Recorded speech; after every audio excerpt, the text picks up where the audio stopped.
मित्रों, इस संसार में रहने वाले प्रत्येक मनुष्य की बस यही कामना होती है कि जीते जी उसे संसार के समस्त प्रकार के सुख मिले और मरने के बाद उसे मोक्ष की प्राप्ति हो। किंतु सभी के साथ ऐसा नहीं हो पाता है। जीते जी तो इन्हें दुख मिलते ही है, अपितु मरने के बाद भी इन्हें मोक्ष नहीं मिल पाता है। किंतु मित्रों, शिव पुराण हमें भोग और मोक्ष के संदर्भ में 10 ऐसे रहस्य उद्घाटित करता है जिनका पालन करके कोई भी मनुष्य एक साथ भोग तथा मोक्ष दोनों फलों की प्राप्ति कर सकता है। तो आइए एक बार विस्तार से प्रकाश डालते हैं शिव पुराण में बताए गए उन 10 बिंदुओं पर।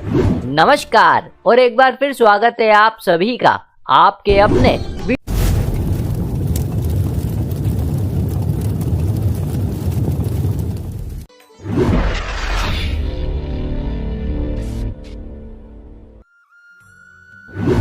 मित्रों, आप तो जानते ही हैं इस संसार में रहने वाले प्रत्येक मनुष्य के लिए धन कमाना कितना आवश्यक है। वर्तमान युग में धन के बिना कुछ भी संभव नहीं है। किंतु शिव पुराण में धनोपार्जन के साथ साथ धन को संग्रहित करने की बात भी कही गई है। इसमें बताया गया है कि प्रत्येक मनुष्य को अपने परिश्रम से अर्जित धन को संग्रहित करके उसके 3 भाग करने चाहिए। तत्पश्चात पहले भाग को धन वृद्धि में लगाना चाहिए ताकि भविष्य में होने वाली हमारी आमदनी में वृद्धि हो सके। उसके बाद दूसरे भाग को भोग में व्यय करना चाहिए ताकि वर्तमान में हमारी तथा हमारे परिवार की जीवनचर्या उत्तम ढंग से चल सके। और इस प्रकार से मित्रों, हमारे पास जो अंतिम भाग बचता है उसे हमें धर्म कर्म, जन कल्याण अथवा सेवा के कार्यों में व्यय करना चाहिए ताकि इससे हमारे पुण्य कर्मों में वृद्धि हो और हम विभिन्न प्रकार के ऋणों से मुक्त हो सकें।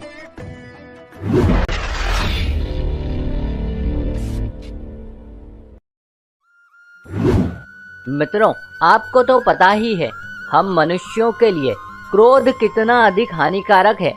क्रोध की दशा में हमारी सोचने समझने की शक्ति अर्थात हमारा विवेक नष्ट हो जाता है, जिससे कि हमारे समक्ष विभिन्न प्रकार के संकट खड़े हो जाते हैं और हम बिना बात के ही अपने मित्रों को अपना शत्रु बना बैठते हैं।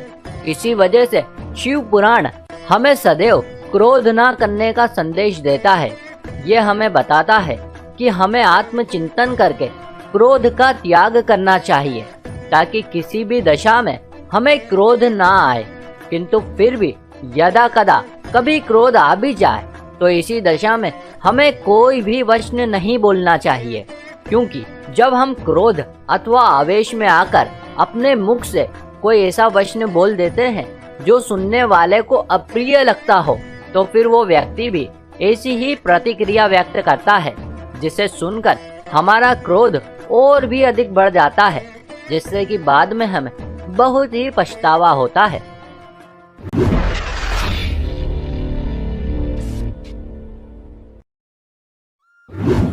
मित्रों, आपको तो पता ही है कि भोजन हमारे शरीर के लिए कितना अधिक आवश्यक है। भोजन से ही हमारे शरीर को समस्त प्रकार के कार्यों को करने की ऊर्जा प्राप्त होती है। किंतु क्या आपको पता है कि कई बार ये भोजन हमारे लिए हानिकारक हो जाता है और हमारे शरीर में पहुंचकर विभिन्न प्रकार के रोगों को जन्म देता है। और वैसे भी अब तो आधुनिक विज्ञान भी इस बात की पुष्टि कर चुका है कि खान पान अथवा भोजन की अधिकता हमें रोगी बना देती है। संभवतः इसी वजह से शिव पुराण में बताया गया है कि कई बार हमें भोजन का त्याग अथवा व्रत करना चाहिए, क्योंकि व्रत करने से हमें जो ऊर्जा मिलती है वो भोजन से मिलने वाली ऊर्जा से कहीं अधिक बढ़कर होती है। किंतु फिर भी यदि कोई मनुष्य ऐसा ना करे तब भी उसे वर्ष में एक बार आने वाले महाशिवरात्रि के व्रत को अवश्य ही करना चाहिए, क्योंकि इस व्रत से हम मनुष्यों को भोग तथा मोक्ष दोनों प्रकार के फलों की प्राप्ति होती है। साथ ही साथ इससे हम भगवान शिव की कृपा के पात्र भी बन जाते हैं।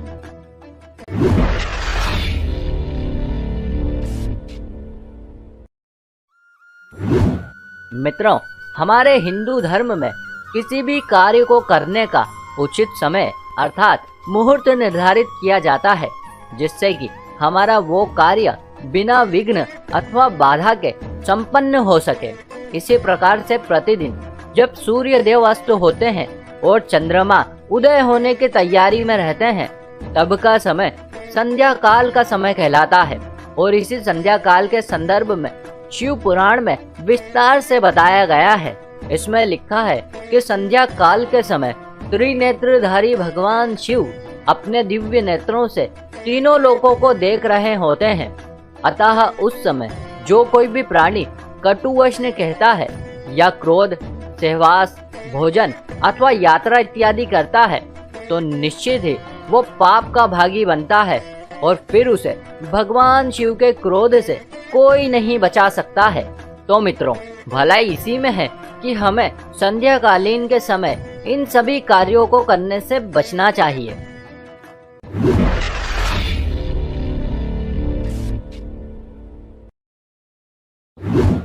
मित्रों, किसी भी मनुष्य के लिए झूठ बोलना बहुत ही आसान होता है। कई मौकों पर आप झूठ बोलकर आसानी से पल्ला झाड़ सकते हैं, किंतु क्या आपको पता है, आपके द्वारा असत्य वचन कहने से किसी अन्य का अहित हो ना हो, किंतु आप स्वयं का अहित अवश्य ही कर बैठते हैं, क्योंकि जो मनुष्य जैसा कहता है वैसा ही वो हो जाता है। यदि आप झूठ बोलते हैं तो आप एक झूठे मनुष्य हो जाते हैं। और कई ज्ञानियों ने कहा है कि असत्य मनुष्य को अधर्म, अहंकार और अंधकार की ओर ले जाता है, जहां से लौटना बहुत ही मुश्किल होता है। इसीलिए शिव पुराण कहता है कि किसी भी मनुष्य का सबसे बड़ा धर्म है सत्य बोलना और विकट से विकट परिस्थिति में सत्य का साथ देना। बस तभी मनुष्य उपलब्धियों को प्राप्त हो सकता है।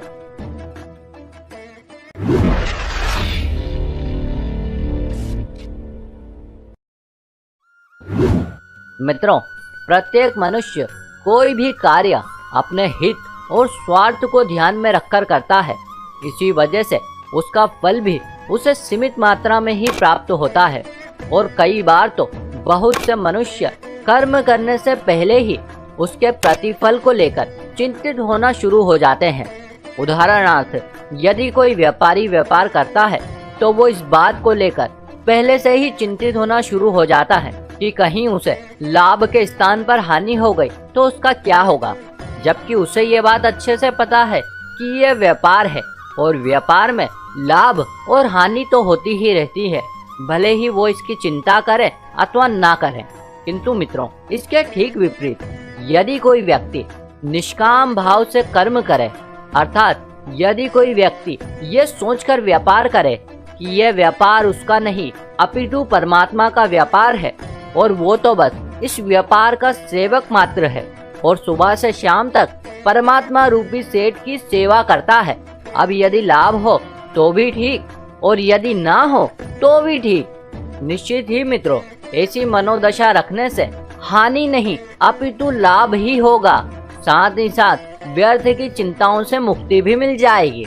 इसीलिए शिव पुराण कहता है कि हमें न सिर्फ व्यापार अपितु हर कार्य को निष्काम भाव से करना चाहिए, भले ही उस कार्य से व्यापार अथवा धनोपार्जन का कोई सरोकार ही न हो।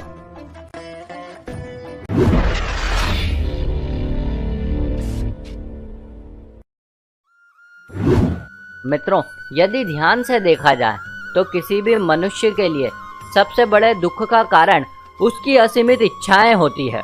यदि कोई मनुष्य कभी कोई एक इच्छा करता है तो उस इच्छा की पूर्ति के लिए दूसरी इच्छा का जन्म हो जाता है और दूसरी से तीसरी, और इस प्रकार से वो मनुष्य इच्छाओं के जाल में फंसता चला जाता है और बिना बात के मरते दम तक उन इच्छाओं की पूर्ति के लिए अपना जीवन नष्ट कर लेता है। इसीलिए शिव पुराण में हमें अनावश्यक तथा आवश्यकता से अधिक इच्छाओं को त्यागने की बात कही गई है, क्योंकि जब कोई मनुष्य पूर्ण रूप से अपनी इच्छाओं का त्याग कर देता है तो उसे जिस सुख की प्राप्ति होती है उसे सुख नहीं अपितु महासुख कहा जाता है।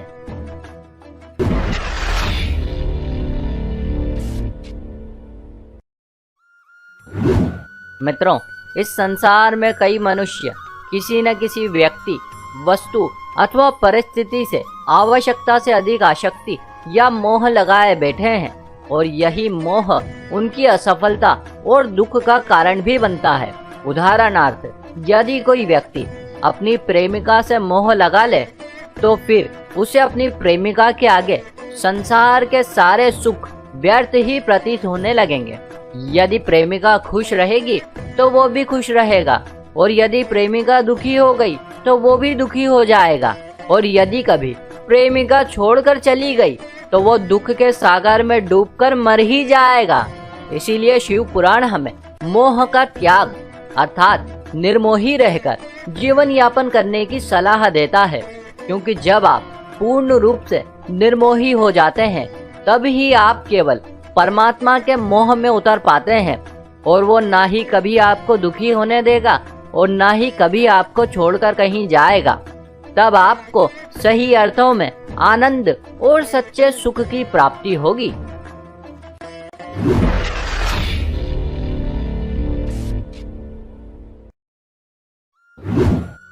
मित्रों, वर्तमान समय में हम जिस युग में जी रहे हैं वो विभिन्न प्रकार के आविष्कार और खोजों का अति उत्कृष्ट युग है। लेकिन क्या आपने कभी विचार किया है कि आखिर ये सारी खोजें और आविष्कार भला कैसे हुए हैं? इनके पीछे कौन सी शक्ति काम कर रही है? वैसे इसका जवाब शिव पुराण में पहले ही दिया जा चुका है। इसमें बताया गया है कि किसी भी आविष्कार अथवा खोज के पीछे कल्पना शक्ति काम कर रही होती है। संभवतः इसीलिए भगवान शिव कहते हैं कि ज्ञान से अधिक कल्पना का महत्व है। हम जैसी कल्पना अथवा विचार करते हैं वैसे ही हो जाते हैं और इसी आधार पर आदिदेव महादेव ने योग और ध्यान की 112 विधियां विकसित की थी। अतः मित्रों, किसी भी मनुष्य को चाहिए कि वो सदैव ही बहुत ही उत्कृष्ट और सकारात्मक कल्पना करे ताकि वो मूर्त रूप में साकार होकर संसार को एक नई दिशा प्रदान कर सके।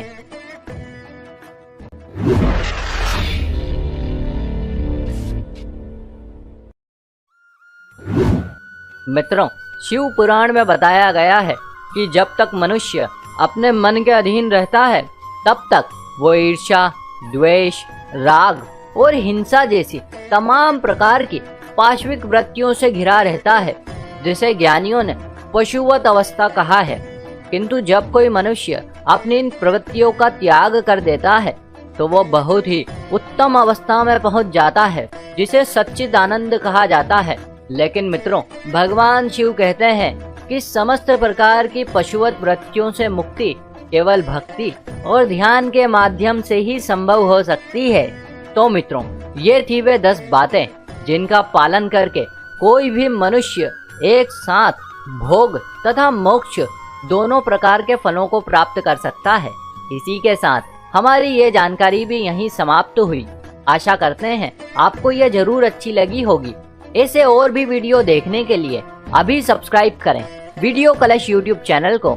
साथ ही साथ इस वीडियो को ज्यादा से ज्यादा लोगों के साथ शेयर करें और अब से आप हमें फेसबुक पर फॉलो करना ना भूलें ताकि चारों ओर धर्म रूपी प्रकाश फैल सके। आप सभी मित्रों का बहुत बहुत धन्यवाद। ओए रफ्ता जोगी, ओए रफ्ता जोगी, ओए ओए ओए ओए ओए रफ्ता जोगी।